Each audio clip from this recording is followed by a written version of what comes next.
حميده لعيب برضه نص الملعب محوري، وادي الكوره من خلف الدفاعات لجون.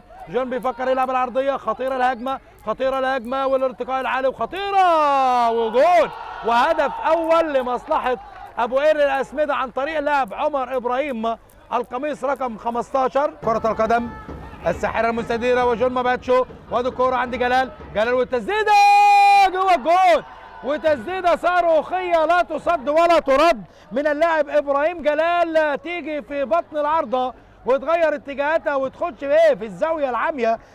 مهندس الخضر ابراهيم رئيس مجلس اداره نادي ديكنس، اولا ارض لك على الخساره النهارده، لكن بالامانه فريق ديكنس قدم مباراه قويه جدا، خاصه الشوط الثاني واضاع اكتر من فرصه، لكن التوفيق ما كانش محل في النهارده.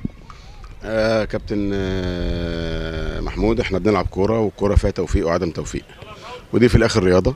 احنا عملنا اللي علينا. انا بشكر اولا لازم اعتذر لجماهير ديكنس على النتيجه وعلى الفرصه اللي كانت موجوده النهارده، ولكن ديت رياضه زي ما اتفقنا.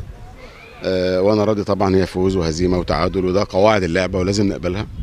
احنا عملنا اللي علينا. بشكر رجالتي وبشكر الجهاز الفني والناس عملت اللي عليها النهارده. اكتر من 20-30 فرصه ما جاش منهم اجوان، كور في العارضه وكور في حارس المرمى عندهم كان متفوق على نفسه، شماخر كان يعني. احنا عندنا ما فيش، الكورتين اللي راحوا جونين وكره تانية شالها منصف يعني لكن غير كده ما فيش اي حاجه. هم الناس يعني لعبت باستبسال في الحقيقه، وبشكرهم. بشكر كمان ابو قير انها لعبت فير بلاي، فرقه محترمه وناس محترمه، ولعبت فير بلاي، وانا مش مطلوب منهم اكتر من كده يعني. لكن الحمد لله ربنا ان شاء الله كافئنا برضو، انه رغم العقوبه اللي خدناها النهارده كافئنا ان ماتش اسوان كمان خلص بنتيجه سلبيه، وساب لنا فرصه لاخر ماتش ان برضو ربنا يمكن يكون كاتب لنا الخير في الماتش الاخير، وبنتمنى التوفيق. كابتن حسن موسى المدير الفني لفريق ديكنس، اولا بنقول لك هارد لك النهارده على الخساره، لكن فريق ديكنس بكل امانه قدم مباراه قويه جدا، كان له اكتر من فرصه ضاعت، خاصه الشوط الثاني. حابب تقول ايه النهارده يا كابتن؟ يعني طبعا الحمد لله على كل شيء. لسه في فرصه، ربنا ادانا فرصه ثانيه الماتش اللي جاي.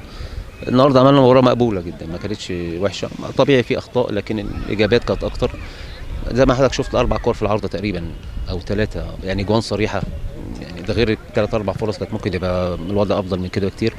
في المقابل طبعا احنا في فرقه كويسه، الكواليتي بتاعتهم اعلى مننا كافراد، فراحت لهم بكورتين، جابوا كورتين بتوعهم. الملعب بتاعنا ليه اسلوب لعب معين. النهارده اللعيبه ادت بشكل مطلوب الى حد ما مقبول، الى حد ما احسن من الماتش اللي فات. كنا محتاج التوفيق، انت احيانا بتحتاج توفيق، هو التوقيت بس يعني سوء الحظ جه في توقيت صعب.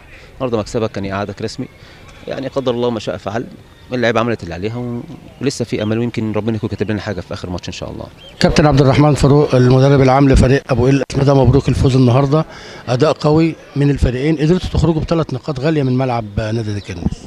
بسم الله الرحمن الرحيم. طبعا الحمد لله، يعني الفوز النهارده ومكسب توفيق ربنا سبحانه وتعالى، والحمد لله يعني. وكان ماتش صعب، والفرقه برضه فرقه ديكنس فرقه كويسه جدا، وكابتن حسن موسى مدرب ما شاء الله مدرب شاطر يعني، وكان ماتش صعب مش سهل، بس الحمد لله توفيق ربنا كان معانا وقدرنا نكسب يعني الحمد لله. فبحمد ربنا يعني، وبشكر اللعيبه النهارده تعبوا جدا، وبشكر الجهاز وبشكر مجلس الاداره، فالحمد لله على كل حال يعني.